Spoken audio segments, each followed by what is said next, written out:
My parents forced me out so my perfect sister could move in, even though I paid for it. Oh, the sheer audacity.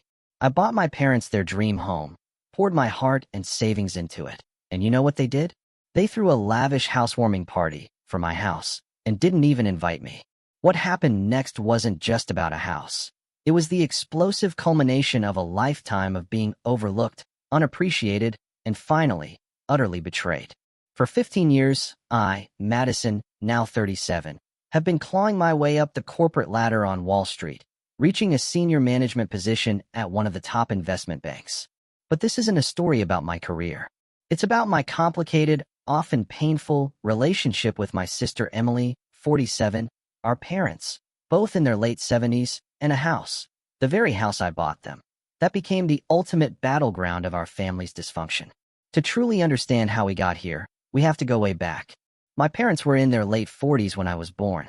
My mother would often remind me, not with malice, but with a casual, devastating tone, that they already had Emily, who was 10 years old at the time, and Emily, apparently, was more than enough.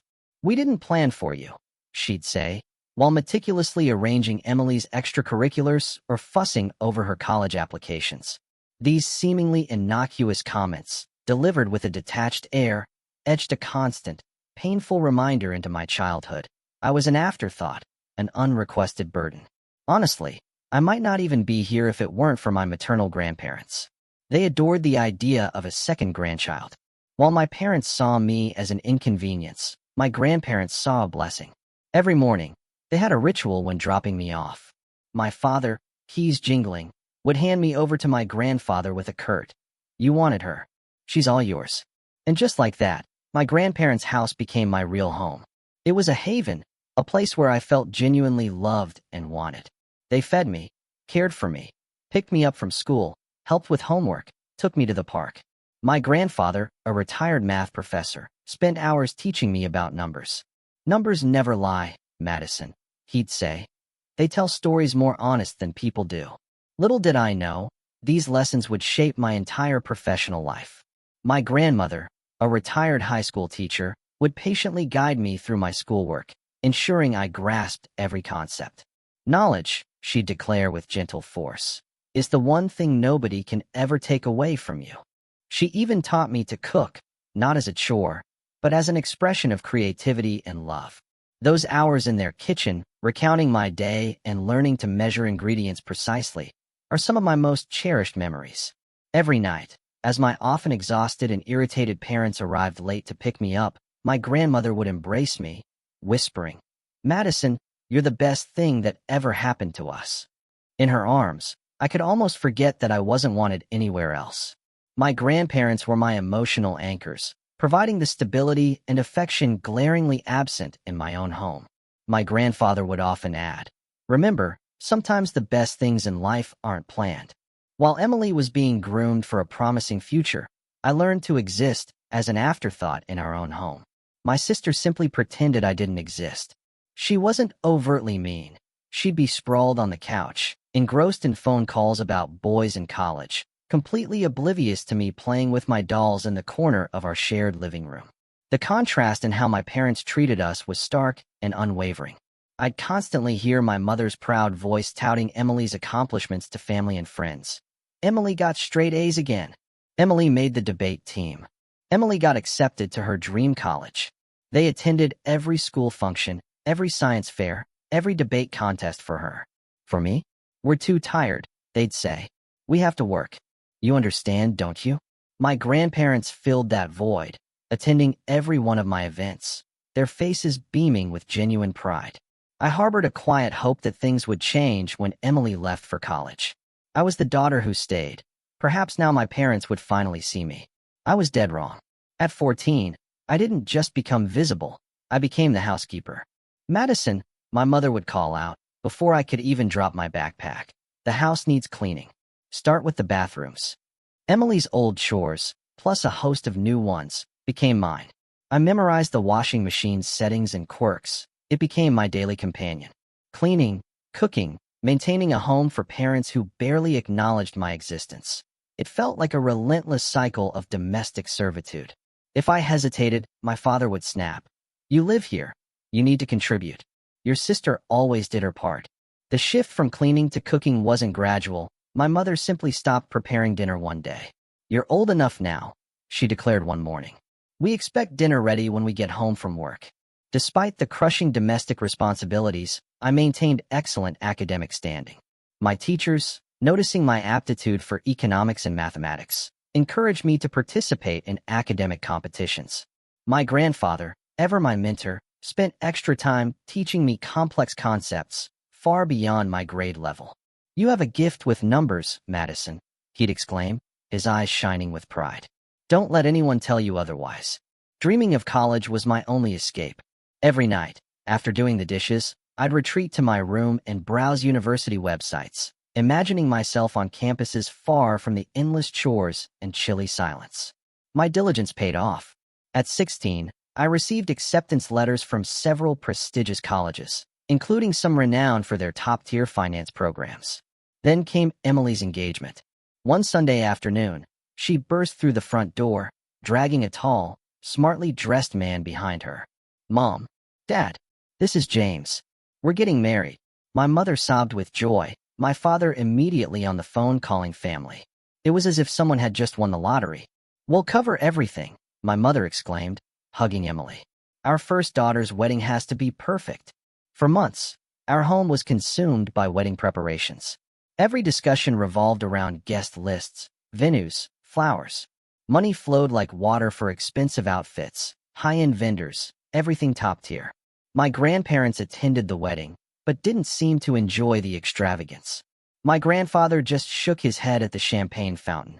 I saw my grandma scowl at a sculpture that probably cost more than a semester's tuition. They likely knew what was coming, and kept their opinions to themselves. The day my college acceptance letters arrived, I sat at our dinner table, 3 envelopes spread before me, my heart pounding with a fragile hope. That's nice, my mother murmured, barely looking up from her meal. Then came the gut punch. But we can't pay for it.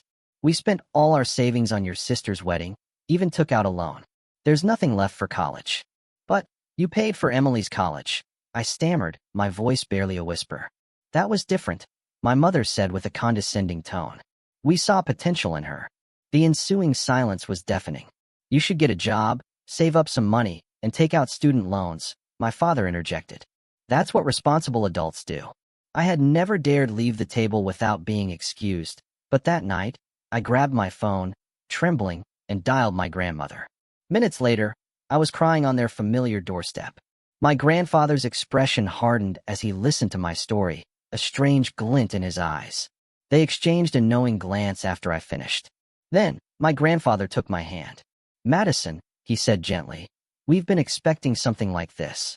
We've been saving for your education since the day you were born. He walked to his study and returned with a folder. Inside were bank statements, years of meticulous savings. You can choose any of those universities. We've got you covered. I packed my necessities and moved in with my grandparents that very evening. When I told my parents I was leaving, they were downstairs watching TV and barely looked up. Whatever you think is best, my mother said, her gaze fixed on the screen. Did I hear relief in her voice? The years that followed were transformative. I enrolled in one of the best business schools, focusing on financial analysis. Perhaps witnessing my parents' poor financial decisions had inadvertently ignited my passion for doing things right. My zeal and innate financial acumen were quickly noticed by my professors. Before long, I was staying after class, discussing complex financial concepts. For the first time outside my grandparents, someone saw real potential in me. During college, I secured coveted internships at major financial institutions. Every summer presented fresh opportunities and challenges. Senior managers were impressed by my analytical abilities and meticulousness. My supervisor at Morgan Stanley once told me, "You've got a natural instinct for this. We'd love to have you back next summer." With the exception of weekly calls with my grandparents, I kept my head down, focusing on my studies and career, rarely thinking about my biological family. After graduation, I was hired by one of the city's leading financial firms. The starting salary was beyond anything I could have imagined. I found a small, clean, secure one-bedroom apartment. Every morning, I was grateful I didn't have to make breakfast for anyone but myself. As I poured myself into every new challenge, my career took off. Bonuses and promotions I'd never dreamed of came my way. Within 5 years, I was in a senior role, managing complex portfolios and cultivating significant client relationships. I became known in the industry for my strategic thinking and analytical accuracy.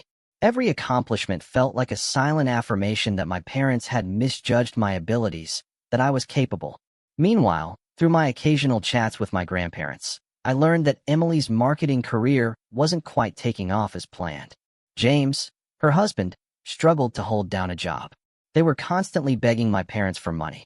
"Your mother emptied her retirement account last month to help them with rent," my grandma confided in one of our weekly calls. "They just can't say no to her." A year later, even with my parents' help, Emily and James couldn't afford rent. They and their 7-year-old twins moved back into my old bedroom. My parents, who had once been so proud of Emily's accomplishments, now had to support her entire family, in addition to their golden child. I maintained my distance, focusing on building my own life and career. Every bonus, every promotion, every successful transaction served as a quiet victory, a testament that I wasn't the failure my parents had subtly branded me as. By my mid-30s, I had substantial investments and savings, more than enough for a down payment on a home of my own. Then, everything changed. My grandfather died unexpectedly from a severe heart attack. It was a tragic loss. He was more than just a grandfather. He was the father figure who had truly supported me. My grandmother, after more than 50 years with him, seemed to lose her spark. She followed him less than 2 months later. In every meaningful sense, they had been my parents, and suddenly, they were gone. At the funeral home, as I arranged my grandmother's service, I heard my mother's voice behind me. "Madison, do you want some help with the arrangements?" I turned. She looked older, more worn than I remembered. A part of me wanted to tell her to leave, but something in her tired face stopped me. "Sure," I said, "that would be nice." Over the next few days, as we prepared the service, my parents began to open up. They admitted they were struggling. One afternoon, while choosing flowers, my father confessed, "We haven't been financially well off since retirement." He went on to mention Emily's twins, and I realized my sister and her family were still living with them, relying on their dwindling income. One week after we buried my grandma, we gathered in a wood-paneled office for the reading of the will. Emily and James were slumped on recliners next to my parents. I sat opposite them. The tension was thick enough to cut with a knife, the room smelling of furniture polish and old papers. Though none of us realized it then, what followed would ignite a chain of events that would permanently reshape our family. Mr. Patterson, the notary, adjusted his glasses and began reading in a monotone. I expected standard legal jargon, but what came next made everyone sit bolt upright. "To our beloved granddaughter, Madison, we leave our house at 1542 Maple Street, and the sum of $150,000. The ensuing hush was deafening. My mother's knuckles turned white as she tightened her grip on my father's arm. Emily's mouth dropped open. Mr. Patterson cleared his throat, then glanced at my mother. And a personal note from Mr. Henderson to his daughter, Margaret. He read, "Remember, Margaret, that we provided you with $200,000 just when you needed it most. As we respected your needs back then, we expect you will respect our final decision." My mother's face went from pale to flushed red, then back to ashen. Emily and James exchanged anxious glances. My father stared at the floor. In the parking lot, after the notary had finished, my parents approached me. The calm they'd maintained during the funeral preparations was replaced by desperation. "Madison, honey," my mother said, her voice shaky, "you must realize that we always assumed we would inherit the house. We're having trouble. We were depending on it. The mortgage, Emily's family's expenses, we could really use the house," my father added, stroking his gray hair, mentioning how her kids needed a yard. Emily also chimed in, but I just got into my car and drove away. Over the next few weeks, I kept thinking about my grandparents' parting gift. My life was well established near the city, and while the house I'd inherited held priceless memories, it was too large for me alone. Meanwhile, our weekly chats confirmed my parents' escalating financial difficulties. Helping Emily and her family had drained their retirement funds, and they were struggling to even pay their own mortgage. After much thought, I made a decision. I would buy my parents a better house. A single-story, easier-to-maintain place with a lovely garden, perfect for their retirement years. I'd used the proceeds from my grandparents' house sale and some of my own savings. When I shared my idea, they actually cried with happiness. We spent several weeks house hunting and found the ideal place. A beautiful ranch-style home with wide doorways and no stairs, in a peaceful neighborhood. My parents couldn't stop gushing. Once the purchase was finalized, my dad said, "A proper housewarming party is what we need. It's the least we can do. We'll make all the arrangements." "That would be beautiful," I replied, planning to present them with the deed at the festivities. "Just tell me when." Weeks passed. Though I had a demanding job, I kept waiting for an invitation. "Oh, honey," my mom would say, "we're still planning. You know these things take time." My father would add, "We want it to be perfect. We'll let you know soon." Their evasive answers bothered me. One evening, after another vague phone call from my mother, I typed Emily's name into Facebook. We weren't connected on social media, and I hadn't looked at her page in years. There it was, posted just hours ago. "Can't wait for this Saturday's housewarming party for Mom and Dad. So excited to celebrate with everyone in this beautiful new residence." Scores of comments confirmed attendance from friends and family. Pictures showed caterers being hired, decorations being set up. This was no impromptu get-together. Weeks had clearly gone into organizing it. My fingers trembled as I called my mother. "Hello, Mom," I said, trying to keep my voice steady. "I wanted to ask about the housewarming party. Have you set a date yet?" "Oh, honey, not just yet," she said, so casually. "Most likely in a few weeks. The specifics are still being worked out." Everyone knew, but me, apparently. As that Saturday approached, I had to make a choice. Do I confront them? Do I just let it go? How could they exclude me from a celebration after everything? Especially since I had bought them this house. I would find out, but not in the way I anticipated. On Saturday, I parked a block from the house I had purchased for my parents. Through the windows, I could see dozens of people mingling. Emily's social circle, friends, relatives. My father was giving tours of my house, while my mother, adorned in her special occasion pearls, welcomed guests at the entrance. Twinkling lights and welcome banners decorated the place. Laughter and music spilled onto the street. It was obvious they had spent weeks planning this housewarming party, a party to which I was not invited. I sat in my car for a while, watching Emily's twins chase each other past crowds of adults.